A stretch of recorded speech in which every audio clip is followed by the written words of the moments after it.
Memanfaatkan penjualan secara online merupakan cara yang sangat efektif untuk memasarkan produk di tengah pandemi COVID-19.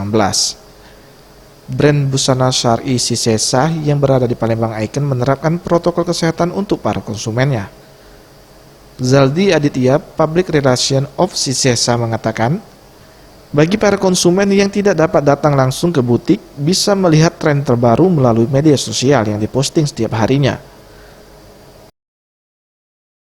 Tentunya kalau pandemi ini kita ada strategi khusus kayak misalnya diskon dan juga untuk belanja online.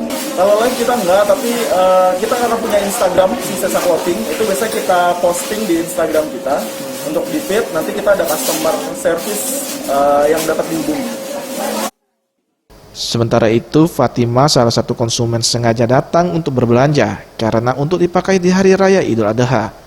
Kendati dalam masa pandemi, menurutnya penerapan protokol kesehatan merupakan hal yang paling penting. Kalau untuk lebaran, untuk baju, apa sih himat-himat hari-hari kadang juga sini. Maaf. Ya standar kali ya, kalau sesuai dengan apa sih, sesuai dengan hal pemakaian, kualitas sesuai.